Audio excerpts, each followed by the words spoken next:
Joining us now to review some of the headlines of today's newspapers from around the world is Arise News analyst Emmanuel Efeni. Good morning, Emmanuel. Good morning, Ruben. Good morning, Rufai. Good morning, Victoria Tundu. MQ Abiola. Good morning. Yes.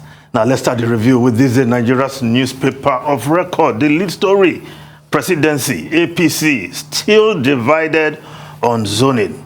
Mulls options to face Atiku. Some governors want to go south. Adamu, others prefer north. Party may reopen sale of forms to broaden choices for candidates. Moves to encourage El-Rufai Zulum to join race. Yes, the APC, perhaps the extension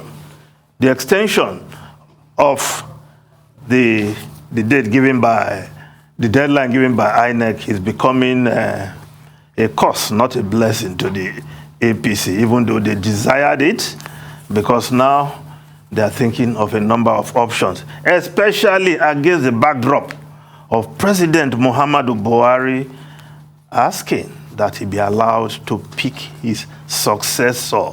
Now, let's look at how other newspapers are reporting this story, and we'll come back to discuss later. Now, the Guardian newspaper, APC stakeholders, Pandev slam Buhari on successor charge. Tinubu supporters, Lukman, others reject plot for consensus. Tinubu joining SDP, mere speculation, says Oni.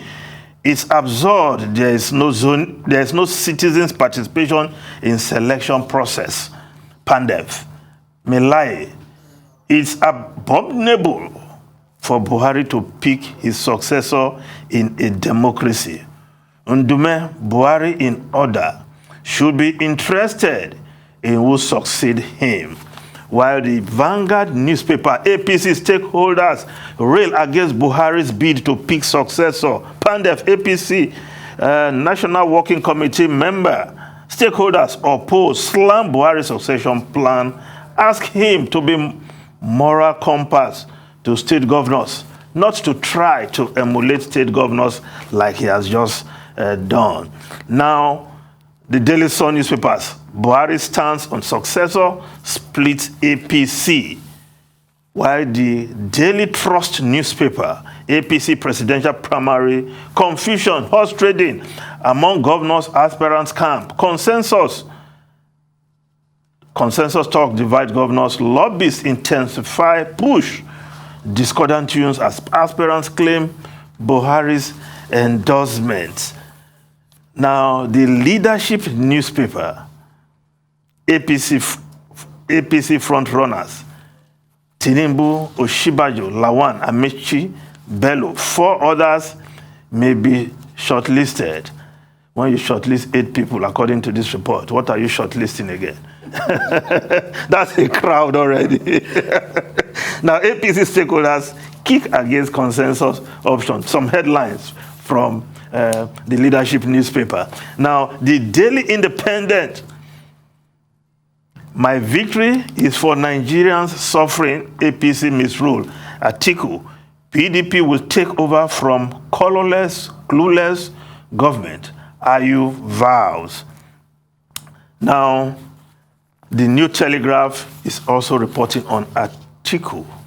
2023 presidency, Obasanjo moves against Atiku's candidacy, may mobilize support for Obi, ex-South governor, as point man. Southern alliance against North likely. Pressure mounts on Wike to challenge outcome of shadow poll in court.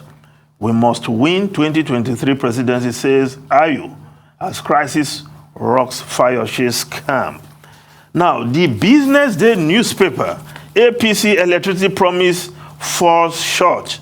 Generation at 3,128.5 megawatts despite 1.64 trillion intervention. That is what President Buhari would be leaving behind unless something drastic or dramatic happened between now and May 29, 2023. But the president wants to pick his successor to continue his good works many Nigerians will say, show me the good works and I will follow your pick. But again, the people will have a say at the end of the day. Now, the foreign newspapers quickly. The Times of London, Johnson's allies, brand Tory rebels, narcissists. Supporters of Prime Minister rally in face of revolt.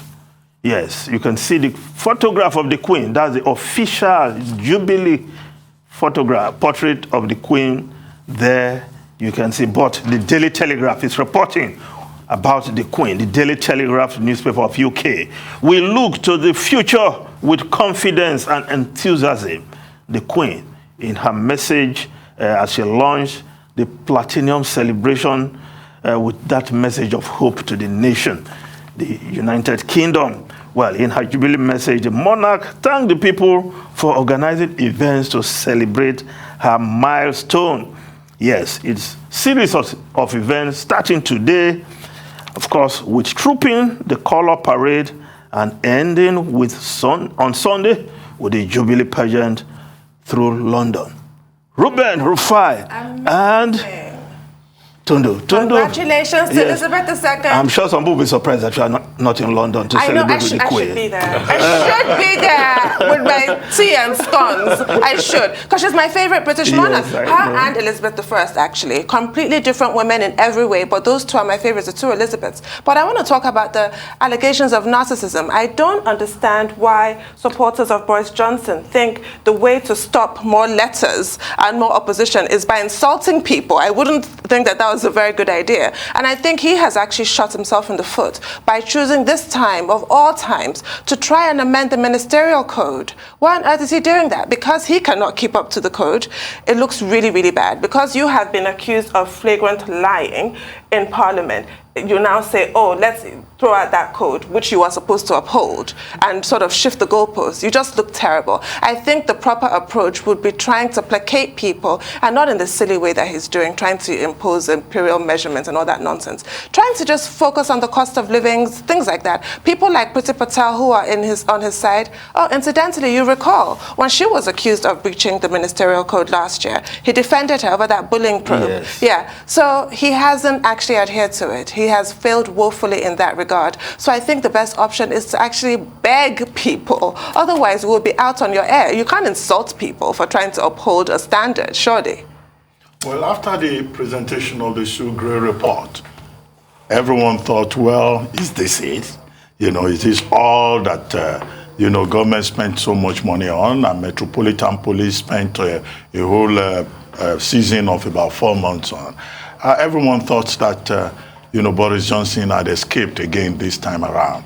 But with developments since then, we've seen that where he's not out of the woods yet. Not at all. Even despite all those measures to address cost of living crisis by both the Prime Minister and the Chancellor, Rishi Sunak. But what may well happen is that at the moment, we have up to about 28 signatures, you know, writing letters of no confidence in the Prime Minister. You need 54 to invoke the 1922 committee. And that may not happen now because of the 4-day bank holiday and the celebration of the Queen's Platinum Jubilee. Maybe when Parliament reconvenes after the holiday, this is going to be a major issue, I guess, in the House of Commons. So definitely it's not over yet. And we may well have a leadership tussle, you know, self-positioning and all of that already happening within the Tory party. But we'll see how that goes. But the big lesson for everyone in other parts of the world, for the leadership cadre, is that you cannot have two sets of rules. Yes. You know, you cannot subject the people to a particular set of rules, and then you say because you are the leader, you are above the law. The whole principle of the rule of law is the equality of persons in the eyes of the law, whether king or plebeian. Now, we've passed the age of the divine right of kings. Thank God for that. Now, the other point is, again, to congratulate Elizabeth II, Queen of England, on her 75th, on her 70th Platinum Jubilee celebration. The first reigning monarch to have spent 70 years on the throne. And she's given a message of hope, confidence, going into the future with confidence, and I think an enthusiasm. At a time when there's so much despondency in the world, at a time when the people of Britain, as is the case in other parts of the world, are dealing with inflation and cost of living crisis, I think that she was very much on point. And she says, look, this is now the time to create new, happy memories.